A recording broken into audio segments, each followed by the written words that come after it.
Hello everyone, and welcome to the Los Angeles Open Series. I'm Glenn Jones. I'm joined in the sideboard by Jacob Kory. Hi everyone. Welcome. You're playing Painter's Servant, but not the deck that we've come to know over the last few months that's been putting up some Open Series results and got everyone really scared of Blood Moon. You're playing a blue-red painterless, more commonly known as Painted Stone. Sure.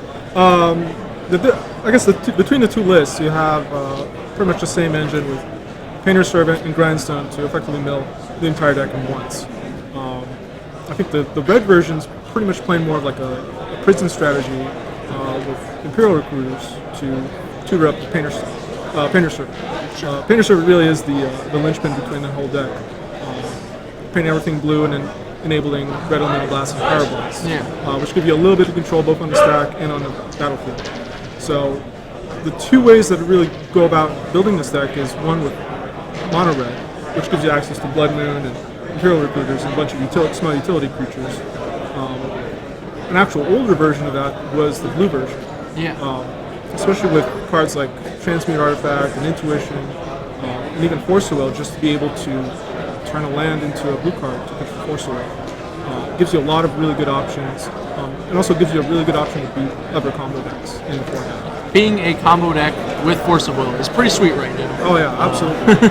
It's one of the reasons I think Reanimator's done very well. It's had a couple top 8s and had an 8-0 performance at the Invitational. It's one of the reasons Sneak and Show is such a good deck as well.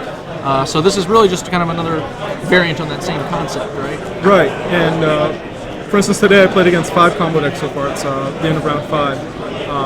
Round 1 I played against Sneak Attack, Show and Tell deck.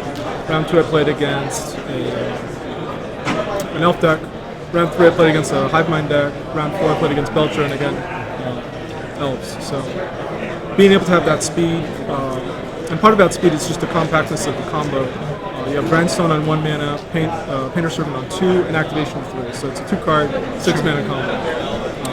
And with the addition of Ancient Tomb and City of Traders, you're able to accelerate those really quickly. You also have access to one of my favorite starts in Legacy, actually. This is from those old school Mental Misstep days, which was Seat of the Synod, Sensei's Divining Top, Mox Noble. That's just just exciting. It just feels like you're playing Affinity, but you're really playing a combo deck, and I love the openings where I have that. Yeah. You have access to Goblin Welder, just like the mono red list, to kind of help you get the combo place and to do some tricks with Sensei's Divining Top, get some card advantage going. Right. So one of the things I've been doing all day, for instance, with the addition of Goblin Welder, you're able to cast Intuition and tutor up any artifacts and essentially start enabling tricks right off the bat. It's like a one-man engine all by himself, and with Intuition you can do a variety of different combinations. Right.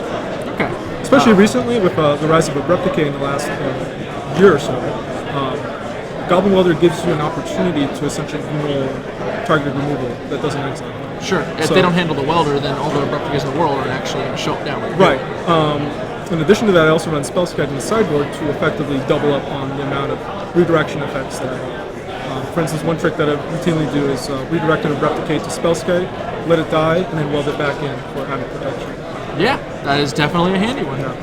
You've got the Transmute Artifacts, which we already mentioned, and one of the reasons that Imperial Painter has kind of fallen down recently is it has like a really bad Sneak and Show matchup. Right? Oh yeah. They live through Blood Moon pretty easily. They're actually encouraged they run by it themselves. Yeah, they're encouraged by it. They turns all their lands into mountains for Sneak Attack. And you can't deck someone whose deck is filled with Emeralds. It's not going to work out. But because of Transmute Artifact and your little Goblin Welder Intuition engine, you actually have the ability to not easily, but certainly if you're putting some effort into it, beat this kind of engine because Emrakul triggers. You can get a Nihil Spellbomb into play, exile the graveyard before everything shuffles.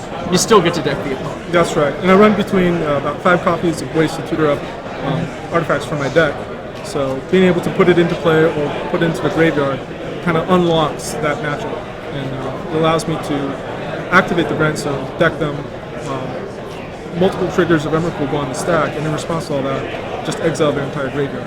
Now they have no deck, and they're dead on me. Sneak and Show is notoriously linear. If you can actually get a problematic permanent into play, they have a lot of trouble beating it. Oh, yeah. And Nihil Spellbomb in your deck is actually just one such troublesome permanent. It's one of the reasons you can actually pretty consistently enact Painter's Servant Grindstone as well. Right. You've also got an alternate win condition for when Painter's Servant Grindstone is not going to get there. You can club people to death with Worm Coil engines. Absolutely. And this was actually one of the innovations that I think Jacob Hilty, who originally designed the deck, he kind of came up with this scenario, especially when it's backed by Transmute Artifact. Now, Transmute Artifact in the deck doesn't really work unless you have additional mana sources. So Grim Lavamancer is kind of a concession to that. It gives you a little bit of burst mana, and you're also able to just sacrifice the the Monolith after you tap it for mana, and now you have up to 5 mana from Transmute Artifact. Sure. Which is almost enough for one play. Yeah, that's very, very close. I like that trick. I didn't even consider that. That's a handy one.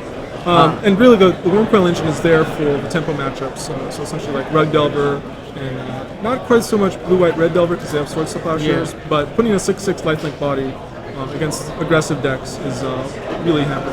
You do have the ability to stretch their swords too, since you have some creatures that are slightly more troubling than a Wormcoil engine, even, such as your Painter Servant. That's right. They have to first deal with Welder and Painter, and then Wormcoil comes out, and they're out of options. All right, well, we moving along to the sideboard. We already talked a little bit about Troublesome Permanence and Sneak and Show. One of the cards I saw a lot of people playing in the Invitational, you of course can incorporate it as well, is Ensnaring Bridge. Yes.